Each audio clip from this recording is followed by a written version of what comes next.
CRPF railway सुरक्षा बल railway protection force की न्यू रिक्रूटमेंट नोट। यहाँ पर फ्रेंड्स देखिए ये इसका ऑफिशियल नोटिफिकेशन है, जिसमें फ्रेंड्स आपको यहाँ पर इस वैकेंसी से रिलेटेड सारी जानकारी देखने को मिल जाएगी।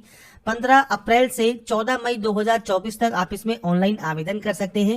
1/7/2024 को आपका एज क्राइटेरिया काउंट होगा 18 से 28 साल, और आपको 3 साल की एक्स्ट्रा छूट भी यहाँ पर मिल जाती है। साथ में जो फ्रेंड्स यहाँ पर जो कट ऑफ डेट है वो है क्लोजिंग डेट। इस डेट तक आपका जो रिजल्ट है वो आ जाना चाहिए। क्लोजिंग डेट क्या है? 14 मई 2024 आपकी क्वालिफिकेशन कंप्लीट हो जानी चाहिए, और जो एज क्राइटेरिया है वो 1/7/2024 को 18 से 28 साल आपका होना चाहिए, और इसमें आपको 3 साल की एक्स्ट्रा छूट भी यहाँ पर मिल जाती है सभी कैंडिडेट को। बात करते हैं अब इसके फॉर्म अप्लाई के लिए। तो इसके लिए फ्रेंड्स आपको आना होगा इसके ऑफिशियल पोर्टल पर। तो यहाँ पर फ्रेंड्स देखिए ये इसका ऑफिशियल पोर्टल है जहां से आप इसमें आवेदन करेंगे, और इसके लिए एसआई और आपके कांस्टेबल का जो लिंक है वो आपका एक्टिवेट यहाँ पर हो गया है, जिसके लिए क्लोजिंग डेट 14 मई 2024 आपकी है। आपको अप्लाई वाले ऑप्शन पर क्लिक करना है। अब दो ऑप्शन है, क्रिएट एन अकाउंट और ऑलरेडी हैव एन अकाउंट। अगर देखिए इस पोर्टल पर पहले से आप रजिस्टर हैं तो आपको यहाँ पर दोबारा से क्रिएट एन अकाउंट करने की जरूरत नहीं है।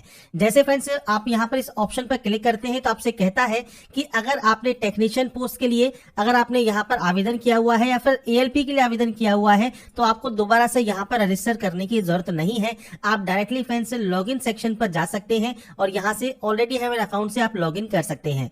पर आप पहली बार रजिस्ट्रेशन कर रहे हैं तो आप यहाँ पर क्रिएट एन अकाउंट पर क्लिक करेंगे। अब क्या क्या जानकारी आपको फिल करनी है? सबसे पहले देखिए नेशनलिटी आपको यहाँ पर सेलेक्ट करनी होगी। आपको आपका पूरा नाम यहाँ पर देना होगा मैट्रिकुलेशन मार्कशीट के अकॉर्डिंग, और उसे यहाँ पर रीटाइप करना होगा। अगर आपने अपना नाम चेंज किया है कभी तो आप यहाँ पर यस या नो कर सकते हैं। आपका डेट ऑफ बर्थ क्या है? तो आप इस कैलेंडर पर जाएंगे, आपकी जो भी डेट ऑफ बर्थ है डेट मंथ एंड ईयर आप यहाँ पर एंटर करेंगे, और उसके बाद फ्रेंड्स आपकी जो डेट ऑफ बर्थ है वो आप यहाँ पर भी एंटर करेंगे। इसके बाद आपको यहाँ पर आपका जेंडर सेलेक्ट करना होगा, उसे रीवेरीफाई करना होगा, आपका फादर और मदर नेम आपको देना होगा। इसके बाद है वेरीफाई आधार कार्ड। आपका 12 डिजिट का आधार कार्ड नंबर आप यहाँ पर एंटर करें और वेरीफाई यूजिंग आधार पर क्लिक करें। आपके आधार पर रजिस्टर मोबाइल नंबर पर एक ओटीपी आएगी, वो ओटीपी आपको वेरीफाई करनी होगी। अगर आपके पास आधार कार्ड नहीं है उस कंडीशन में आप I do not have Aadhaar पर क्लिक करेंगे।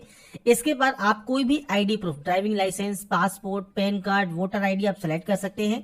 उसका नंबर क्या है, जैसे ड्राइविंग लाइसेंस और डीएल का नंबर क्या है, पासपोर्ट या पैन कार्ड है तो उसका नंबर क्या है वो आपको देना होगा। किसने ये इशू किया है, प्लेस ऑफ इशू क्या है, डेट ऑफ इशू क्या है, ये आपको जानकारी प्रोवाइड करनी होगी। इसके बाद आपका मेल आईडी और मोबाइल नंबर आपको यहाँ पर एंटर करना है। जनरेट मेल ओटीपी और जनरेट मोबाइल ओटीपी करना होगा। ओटीपी आने के बाद आप ओटीपी यहाँ पर एंटर करेंगे। इसके बाद एक पासवर्ड क्रिएट करेंगे। पासवर्ड कैसा होना चाहिए? तो उसमें capital letter, small letter, special character और नंबर्स आपके यहाँ पर होने चाहिए। अब देखिए फ्रेंड्स यहाँ पर सैंपल के तौर पर मैं पासवर्ड एंटर कर रहा हूं। जैसे आप अपर केस यूज कर सकते हैं, आप यहाँ पर स्मॉल लेटर्स यूज कर सकते हैं, इसके बाद आप यहाँ पर नंबर्स यूज कर सकते हैं, और उसके अलावा आप कोई भी स्पेशल कैरेक्टर @ आप यूज कर सकते हैं पासवर्ड में। जब पासवर्ड आप यहाँ पर क्रिएट कर देंगे इसके बाद आप पासवर्ड को कंफर्म करेंगे, इस कैप्चा कोड को फिल करेंगे और preview and create an account पर क्लिक करेंगे। इसके बाद आपका जो अकाउंट है वो क्रिएट हो जाएगा।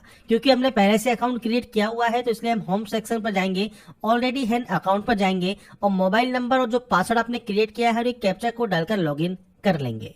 इसके बाद फ्रेंड्स जब अपने पोर्टल पर आप लॉगिन होते हैं तो यहाँ पर देखिए आपको दो ऑप्शन मिलते हैं, सब इंस्पेक्टर के लिए और आपके कांस्टेबल के लिए। अगर आप दोनों पोस्ट के एलिजिबल हैं तो आप दोनों पोस्ट के लिए भी ऑनलाइन आवेदन कर सकते हैं। आपको अलग अलग फीस पे करनी होगी। अब जैसे हम इस वीडियो में बात कर रहे हैं कांस्टेबल एजुकेटिव के लिए, तो आपको आई एम नोट पर क्लिक करना होगा और उसके बाद आपको नेक्स्ट स्टेप पर क्लिक करना होगा। इसके बाद फ्रेंड्स आपकी जो जानकारी है वो ऑटोमेटिक फैच कर ली जाएगी, जो भी जानकारी आपने पहले फिलअप की होगी आपके फॉर्म के अकॉर्डिंग। अगर आपकी जानकारी फैच नहीं होती है, मतलब अगर आपने पहली बार फॉर्म को अप्लाई कर रहे हैं तो आपको मैनुअली आपकी डाटा यहाँ पर एंटर आपको करनी होगी।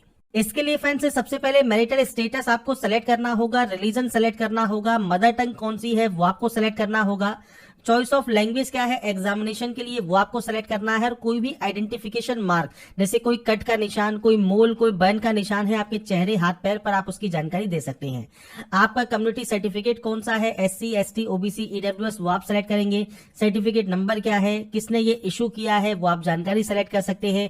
इशूइंग स्टेट कौन सा है, डेट ऑफ इशू क्या है। इसके अलावा अगर आपको छूट चाहिए ट्रेवलिंग में तो आप यहाँ पर यस करेंगे। आपका नियरेस्ट रेलवे स्टेशन कौन सा है और आपका कास्ट सर्टिफिकेट आपको यहाँ पर अपलोड करना होगा पीडीएफ फॉर्मेट में। अब कास्ट सर्टिफिकेट कौन सा होना चाहिए, तो इसके लिए आपको फ्रेंड्स जो इसका होम पेज है, इस होम पेज पर देखिए आपको डाउनलोड फॉर्मेट का एक ऑप्शन मिलता है। जैसे SC ST सर्टिफिकेट पर आप क्लिक कीजिए, OBC पर क्लिक कीजिए, तो आपको यहाँ पर देखिए उसके जो फॉर्मेट है वो आपको देखने को मिल जाते हैं। तो इन फॉर्मेट के फ्रेंड्स आपके सर्टिफिकेट्स होने यहाँ पर चाहिए। आप यहाँ पर EBC का, EWS का, या फ्रेंड्स आपकी डिसेबिलिटी सर्टिफिकेट का, या स्क्राइब का अंडरटेकिंग, वो सब आप यहाँ पर चेक कर सकते हैं। इसके बाद फ्रेंड्स जब आप यहाँ पर डॉक्यूमेंट्स को अपलोड वाले सेक्शन से अपलोड कर देंगे, इसके बाद है आपका एड्रेस सेक्शन। मैंने यहाँ पर जो डाटा है वो सिर्फ सैंपल या डेमो के तौर पर एंटर की है। आपकी जो भी एक्चुअल डाटा है वो आप यहाँ पर एंटर करेंगे। आपका स्टेट या यूटी कौन सा है, डिस्ट्रिक्ट कौन सा है, एड्रेस क्या है, विलेज या टाउन सिटी कौन सा है, आपका पिन कोड क्या है, ये आपको देना होगा। अगर ये सेम है तो आप सेम एज पर क्लिक कर सकते हैं, और अगर ये अलग अलग है तो आप अलग अलग एंट्री कर सकते हैं। और उसके बाद आप यहाँ से डाटा को सेव और नेक्स्ट करेंगे। इसके बाद फ्रेंड्स नेक्स्ट ऑप्शन है एक्स सर्विसमैन का। तो फ्रेंड्स एक्स सर्विसमैन अगर आप हैं तो यस कर सकते हैं। आपकी डिफेंस सर्विस आर्मी में है, नेवी में है, एयरफोर्स में है, कौन सी रैंक आपकी है, आपका ज्वाइनिंग का डेट क्या है, आप अभी भी अगर मान लीजिए डिफेंस सर्विस में है या नहीं है, आप उसकी जानकारी दे सकते हैं। PH कैंडिडेट अगर आप हैं तो यहाँ पर अगर यस करते हैं तो फ्रेंड्स इस पोस्ट के लिए आप एप्लीकेबल नहीं है, तो आप यहाँ पर यस नहीं कर सकते, आपको नो ही करना होगा। EBC सर्टिफिकेट होल्डर अगर आप यहाँ पर है तो आप यस कर सकते हैं। आपकी जो फैमिली इनकम है वो 50,000 से कम आपकी यहाँ पर होनी चाहिए। आप यहाँ पर आई अंडरस्टैंड पर क्लिक करेंगे। फीस में छूट आपको चाहिए तो आप यस करेंगे। और आपका EBC का या BPL का सर्टिफिकेट की जानकारी है वो आपको प्रोवाइड करनी होगी, नहीं तो आप इसमें सिंपली यहाँ पर नो कर सकते हैं।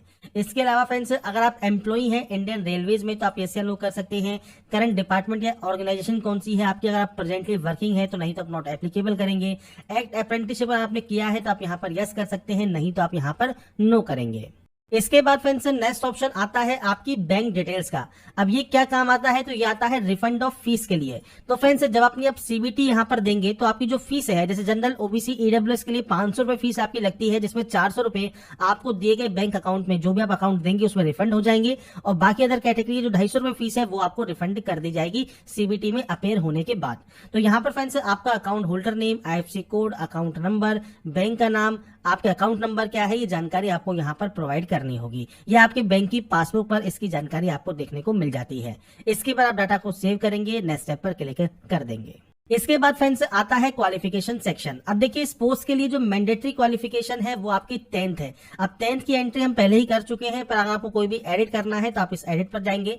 यहाँ पर देखिए मैट्रिकुलेशन आपको सेलेक्ट करना है, किस स्टेट से आपने इसको पास किया है, किस डिस्ट्रिक्ट से पास किया है, बोर्ड का नाम क्या है, डेट ऑफ पासिंग क्या है, रोल नंबर क्या है, ये बेसिक जानकारी आपको 10th की यहाँ पर देनी होगी। इसके बाद आप यहाँ से इसे अपडेट कर देंगे, आपकी क्वालिफिकेशन यहाँ पर आ जाएगी। इसके बाद आप नेक्स्ट स्टेप पर जाएंगे। नेक्स्ट स्टेप पर आने के बाद फ्रेंड्स अब आपको ऑप्शन मिलता है यहाँ पर देखिए फोटोग्राफ एंड सिग्नेचर का। अब देखिए सैंपल आपको यहाँ पर आपकी यहाँ पर जो है एक्सेप्ट की जाएगी। ऐसे ही फ्रेंड्स जो सिग्नेचर है वो आपको यहाँ पर अपलोड करना है ब्लैक या ब्लू पेन से, जो कि आप यहाँ पर अपलोड कर सकते हैं। इसके बाद फ्रेंड्स आपको यहाँ पर फोटो एंड साइन के जो साइज है वो आपको यहाँ पर दिए गए हैं, सैंपल के तौर पर मैंने यहाँ पर अपलोड कर दिया है। उसके बाद फ्रेंड्स आपको यहाँ से डाटा को सेव और नेक्स्ट करना होगा।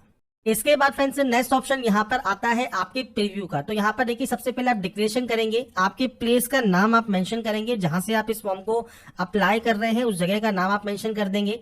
इसके बाद प्रीव्यू एप्लीकेशन वाले ऑप्शन पर आप क्लिक कर देंगे।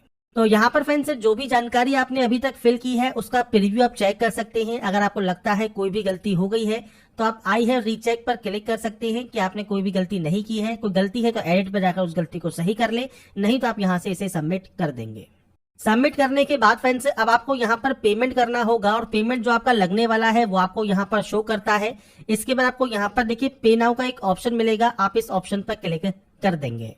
इसके बाद फ्रेंड्स कुछ इस तरह का इंटरफेस आपके सामने यहाँ पर देखिए ओपन होता है, जिसमें आपको कार्ड का ऑप्शन मिलेगा, नेट बैंकिंग का ऑप्शन मिलेगा, यूपीआई का ऑप्शन मिलेगा। तो आपके अकॉर्डिंग आप जिस भी तरीके से पेमेंट करना चाहें, कार्ड के माध्यम से करना चाहें, नेट बैंकिंग के माध्यम से करना चाहें, यूपीआई के माध्यम से करना चाहें, तो आप चाहे तो क्यूआर कोड भी यहाँ पर ले सकते हैं या यूपीआई आईडी आप डाल सकते हैं।